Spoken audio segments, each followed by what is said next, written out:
Perdre un partenaire, un enfant, un membre de la famille ou un ami est une expérience traumatisante. Le deuil est un moment particulièrement dur à affronter et malheureusement c'est aussi un processus auquel les enfants sont confrontés lorsqu'ils perdent un parent. C'est ce que ces 5 enfants vivent lorsque leur maman décède. Avertissement play current time minuit, duration time minuit, remaining time minuit, stream type live loaded, 0% progress, 0% minuit, full screen minuit, mute playback rate, subtitles off, captions off, chapters raters undefined. En effet, le deuil est unique pour chaque enfant et le parent survivant doit l'accompagner dans cette étape. Or, le moment d'expliquer la cause du décès est souvent difficile car l'adulte doit également bien la comprendre. Découvrez l'histoire de Joey Roth qui a perdu tragiquement sa femme à cause de cette affection qui peut toucher n'importe qui. L'histoire de Joey Roth et du décès tragique de sa femme. Joey Roth, originaire du Kansas aux États-Unis, rencontre sa future femme Cassie en 2004. C'est le début d'une belle histoire d'amour qui se concrétise par un mariage et l'arrivée de 2 petites filles, Chloé âgée de 6 ans et Tenley âgée de 2 ans. Ad choice ES advertising red invented by Kids. Ad choice ES advertising red invented by TEADS. C'est alors qu'en 2015, Cassie tombe de nouveau enceinte. Le couple est ravi et apprend avec stupeur qu'ils n'auront pas un mais 3 nouveaux bébés.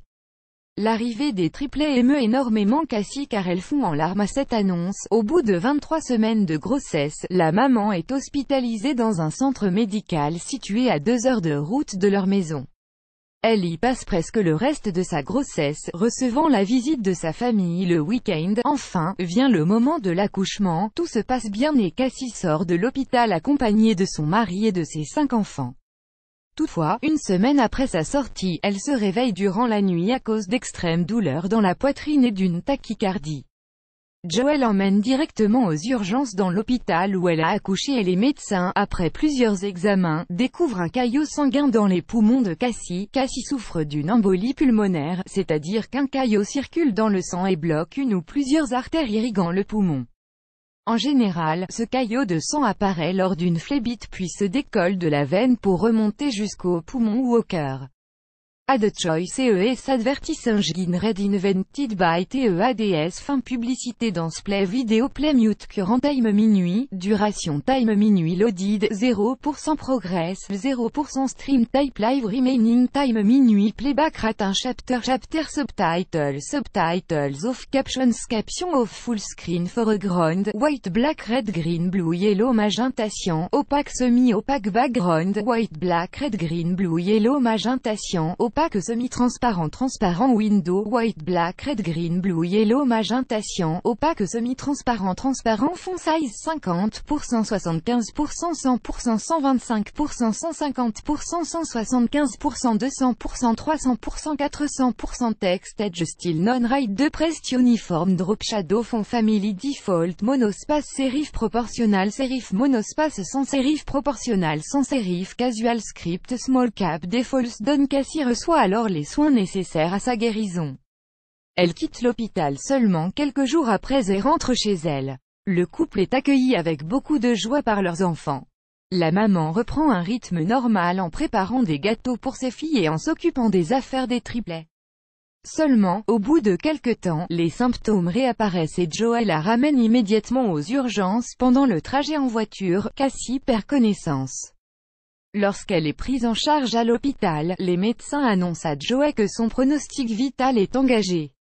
Elle décède par la suite. Nessiring New Trendiness G. The Home Visiting Loss Solution Nessiring Annule Air Cool Shocks Singapore. Use water to cool the air. Read more. Air Cool annulé par Taboola contenu sponsorisé contenu sélectionné Joey se retrouve donc veuf et père de 5 enfants. C'est une lourde responsabilité qui pèse sur ses épaules, en plus du deuil de sa femme.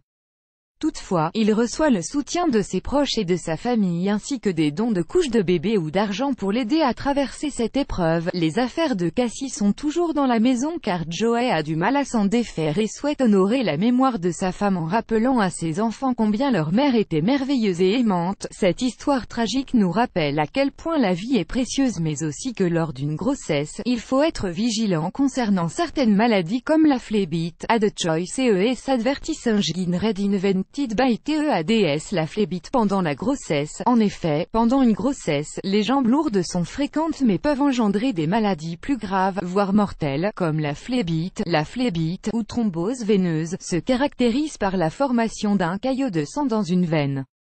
Localisé généralement dans les membres inférieurs, les symptômes sont une douleur dans le mollet, la sensation de jambes lourdes et une légère fièvre. Un œdème ou un gonflement discret peut être constaté ainsi qu'une sensation de chaleur. Les facteurs de risque de cette maladie sont une position immobile, la prise de certains médicaments et le tabagisme. De plus, les hormones de grossesse, l'augmentation du volume sanguin et la croissance du bébé jouent sur la circulation sanguine, ce qui fait de la grossesse un autre facteur de risque de la phlébite. Prévenir la phlébite. Pour éviter de souffrir de phlébite, que ce soit en dehors ou pendant la grossesse, la meilleure précaution à prendre est de marcher et de passer peu de temps de manière assise, cela va favoriser la circulation sanguine. Toutefois, lorsque vous êtes en position allongée, veillez à surélever vos jambes. De plus, portez une attention particulière à la prise de poids et en cas d'antécédent, portez des bas de contention. La phlébite post-grossesse. Le risque de phlébite est toujours présent, environ 2 semaines après l'accouchement. Veillez donc à continuer la prévention de cette maladie, potentiellement mortelle. Un suivi médical post-grossesse est donc essentiel, plus grand que